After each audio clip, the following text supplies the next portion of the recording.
ভোর ৬টা থেকে ওয়েট করে এখন হচ্ছে ৭টা ৯ বাজে নেপালের টাইম অনুযায়ী।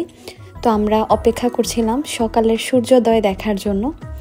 তো চলুন আপনাদের সাথেও সেই সুন্দর দৃশ্যটা একটু শেয়ার করি, যেটা দেখলে মন প্রাণ দুটোই ভরে যায়। শুধু আমরা না, এই হোটেলের আশেপাশে যারা ছিল সবাই কিন্তু এই সকালের সূর্যোদয় দেখার জন্য ওয়েট করেছিল।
আমরা গতকালকে ফোনে অ্যালার্ম দিয়ে তারপর হচ্ছে ঘুমিয়েছি, যাতে সকালবেলার এই দৃশ্যটা কোনোভাবেই মিস না করি। তো এর জন্য সবাই উঠে পড়েছি সকাল সকাল। আর ওপাশ থেকে হচ্ছে আমার মা, তারপর হচ্ছে দিদিমা, ওনারাও উঠেছে। তো এই সকালবেলার এই দৃশ্যটা দেখে মনটা একদম ভরে গেছে। আর সৃষ্টিকর্তার কি অপরূপ সৃষ্টি, সেটা আরও একবার উপলব্ধি করলাম। এত সুন্দর দৃশ্য দেখে আসলে সকাল সকাল আমরা সবাই অনেক খুশি হয়ে গিয়েছি। আর পাহাড়গুলো এই রৌদ্রের আলোতে এত সুন্দর লাগছিল। তো এখন হচ্ছে আমরা সবাই যাব ব্রেকফাস্ট করতে, কারণ আজকে আমাদের অনেক প্ল্যানিং আছে। আমরা একটু ঘুরতেও বের হব, আশপাশটা একটু ঘুরে দেখব। তো যদিও নাগারকোটে পাহাড়টাই একটু বেশি, তারপর আশেপাশে যে পাহাড়ি গ্রাম বা পাহাড়ে যারা বসবাস করে তাদের জীবনযাপন দেখার জন্য আমরা একটু বের হব। তো চাচ্ছিলাম তাড়াতাড়ি করে ব্রেকফাস্টটা শেষ করে আমরা হচ্ছে ঘোরার জন্য বের হয়ে পড়ব। তো চলুন এখন আপনাদেরকে দেখাই মিস্টিক মাউন্টেনে ব্রেকফাস্টের কোয়ালিটি কেমন আর কি কি আইটেম ছিল।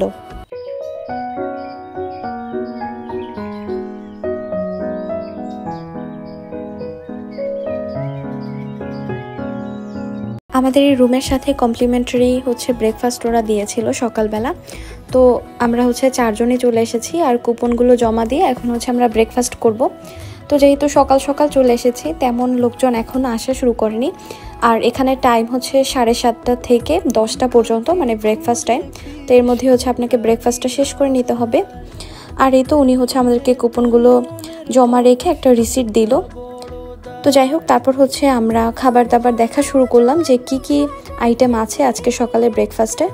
আসলে সত্যি কথা বলতে, ব্রেকফাস্ট করার যে এই কর্নারটা বা এই প্লেসটা, এটা দেখার পরে কি কি আইটেম আছে ওইটা আসলে দেখার কথা ভুলেই গিয়েছি। কারণ এই প্লেসটা এত সুন্দর, পাশে হচ্ছে মেঘগুলো ভেসে যাচ্ছে আর আমরা এই পাশে বসে হচ্ছে কাচের ভিতরে ব্রেকফাস্ট করছি। তো পাশের ভিউটা এত সুন্দর যে আসলে খাবারের কথা আপনি ভুলেই যাবেন। তো যাই হোক, এখানে প্রথমেই হচ্ছে জুস কর্নারটা দেখে নিলাম। এখানে হচ্ছে আপনার ডেটক্স ওয়াটার আছে, অরেঞ্জ জুস, তারপর হচ্ছে ওয়াটারমেলন আছে, যে যেটা খাবে আর কি। তারপর এই তো এখানে একটা কাচের জারে ছিল চকলেট লাচ্ছি, পাশে ছিল ওটস, তারপর হচ্ছে কর্নফ্লেক্স, গরম দুধ, আর এপাশে হচ্ছে ইয়োগার্ট ছিল 2 ধরনের, তারপর কোল্ড মিল্ক ছিল, হট মিল্কও আছে। আর এপাশে হচ্ছে একটা ফ্রুটস কর্নার, বিভিন্ন রকমের ফ্রুটস দিয়ে এই কর্নারটা হচ্ছে সাজিয়েছে। পাকা পেঁপে, তারপর হচ্ছে কলা, আরও হচ্ছে অরেঞ্জ ছিল। এর পরপরই ছিল কোল্ড কাটস, তারপর চিজ, বিস্কিট, আর এপাশে গ্লাসের মধ্যে হচ্ছে ফালুদা টাইপের কিছু একটা ছিল। আর আছে হচ্ছে গাজর, তারপর শসা, লেবু।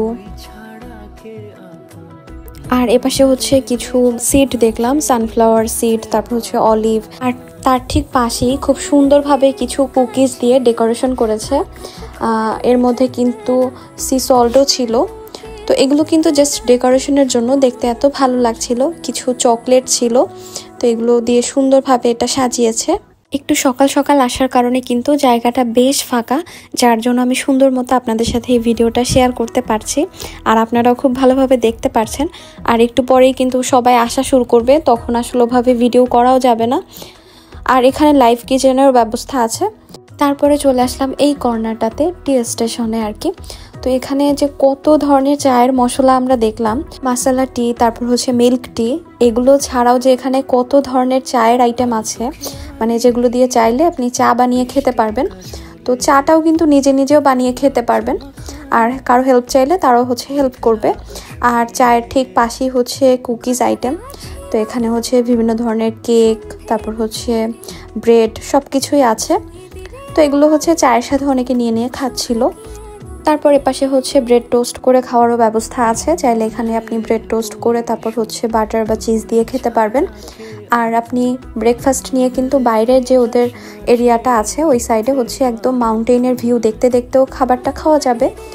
তো ওই তো বাইরের এরিয়াটাতেও আপনি চাইলে বসতে পারেন। তো যেহেতু সকাল সকাল বেশ ঠান্ডা ছিল, যার জন্য আমরা বাইরে বসিনি, ভেতরেই বসেছি। আর এটা হচ্ছে ওদের লাইভ কিচেন, এখানে বিভিন্ন টপিং রাখা আছে, আপনি চাইলে ওভাবেই হচ্ছে ওদেরকে বললে ওরা ওইভাবে আপনার ডিমটা রেডি করে দিবে। আপনি যদি চান ডিম পোস্ট খাবেন তো সেক্ষেত্রে ডিম পোস্ট করে দিবে, বা যদি এগুলো অ্যাড করে নিতে চান তো ওভাবেই দিবে। তো আমরা এখান থেকে নর্মালি হচ্ছে যেভাবে আমরা ডিম খাই বাসায়, পেঁয়াজ আর হচ্ছে কাঁচামরিচ দিয়ে, তো ওটাই 2টা অর্ডার করেছি, ওনারা হচ্ছে রেডি করে দিচ্ছিল। তারপর ব্রেকফাস্টের আরও আইটেমগুলো আমি এখানে দেখিয়ে দিচ্ছি। এটা হচ্ছে পর্ক বেকন, তার পাশেই ছিল চিকেন সসেস, আর তার পাশে হচ্ছে বয়েল এগ।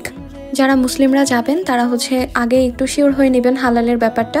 তারপর এখানে মাশরুম, তারপর হচ্ছে ক্যারট আর হচ্ছে বেবি কর্ন দিয়ে একটা সটের মতো ছিল, আরও ছিল সাম্বার, যেটা একটা ডালের মতো নেপালি। আর এটা হচ্ছে ইডলি, যেটার নাম আমরা এর আগে অনেক শুনেছি। আর এটা হচ্ছে অনিয়ন পাকোড়া, তারপর পটেটো ওয়েজেস, আরও ছিল গ্রিলড টমেটো। আরও অনেকগুলো আইটেম এখন পর্যন্ত আসেনি, যেহেতু আমি আগেই বলেছি আমরা সকাল সকাল গিয়েছি, তো এগুলো এখনও খালি আছে। আর এপাশে ছিল পুরি বা লুচি, যে যেটাই বলেন না কেন। তো এখন হচ্ছে আমরা পুরোটা ঘুরে দেখিয়ে দিলাম আপনাদেরকে, আর এখন আমরাও ব্রেকফাস্ট করব। তো যেহেতু গরম গরম সব খাবার চারপাশে, নিজেকে আর কন্ট্রোল করা যাচ্ছে না। আর এখানে হচ্ছে হিমালয়া পিঙ্ক সল্ট দিয়ে খুব সুন্দরভাবে ওরা ডেকোরেশন করেছে, ভেতরে আবার একটা লাইট বসিয়ে দিয়েছে, জিনিসটা দেখতে অনেক সুন্দর লাগছিল। খাবারের থেকে সব ডেকোরেশন দেখে এত ভালো লাগছিল। এপাশে একটা ব্রেড দিয়ে কত সুন্দর একটা ডিজাইন করে রেখেছে, দেখেই কিন্তু ভালো লাগছে। তো যাই হোক, এখন হচ্ছে আমরা ফার্স্ট রাউন্ডের খাবার নিয়ে বসে পড়লাম, আর সুন্দর একটা কর্নার দেখে বসেছি যাতে সকালের সূর্যের আলোটা আর ব্রেকফাস্টটা দুইটাই হচ্ছে এনজয় করতে পারি। তো এই তো প্রথমবার হচ্ছে আমি এগুলোই নিয়েছিলাম খাওয়ার জন্য। তারপরেই তো আমাদেরকে হচ্ছে ডিম অমলেটটাও দিয়ে গেল। আর এখানে হচ্ছে ওনারা ডাবল ডাবল ডিম দিয়ে ডিমের অমলেট করে, মানে এক একজনকে ডাবল ডিম দিয়েছিল। তো এটা একটু খেতে কষ্টই হয়েছে, আসলে আমরা তো বুঝতে পারিনি যে ডাবল ডিম দিয়ে দিবে, তাহলে আমরা একটাই অর্ডার করতাম আর 2জন হচ্ছে শেয়ার করে খেতাম। তো যাই হোক, এরপরে হচ্ছে লাস্ট কফি খেয়ে সকালের ব্রেকফাস্টটা ফিনিশ করে এখন চলে আসলাম আরেকবার আপনাদেরকে এই সুন্দর ভিউটা দেখানোর জন্য। দেখেন, মনে হচ্ছে না যে মেঘগুলো ভেসে ভেসে পাহাড়ের উপর দিয়ে চলে যাচ্ছে, আর মনে হচ্ছে হাত বাড়ালেই মনে হয় সৌন্দর্যটা ধরা যাবে। এত সুন্দর ভিউ দেখতে দেখতে ব্রেকফাস্টটা করেছি, যার জন্য ব্রেকফাস্টটা মনে হচ্ছিল আরো বেশি মজা লেগেছে। এখন আমরা রেডি হয়ে আবার বের হয়ে পড়বো। এখানের স্থানীয় মানুষদের জীবনযাপন কেমন, তাদের বাড়িঘর দেখতে কেমন, তো সেগুলো হচ্ছে এক্সপ্লোর করব আর আপনাদের সাথেও শেয়ার করব, কিন্তু এই ভিডিওতে না, এই ভিডিওটা অলরেডি অনেক বড় হয়ে গেছে। তো নেক্সট ভিডিও দেখার জন্য আমার চ্যানেলটা চাইলে সাবস্ক্রাইব করে আমাদের পাশে থাকতে পারেন, তাতে করে আমার ভিডিওর সব নোটিফিকেশন আপনার ফোনে চলে যাবে। তো আজকের মতো বিদায় নিতে হচ্ছে। সবাই ভালো থাকুন, সুস্থ থাকুন, জেমস অ্যান্ড লিয়াস লাইফস্টাইলের সাথেই থাকুন। Have a good day.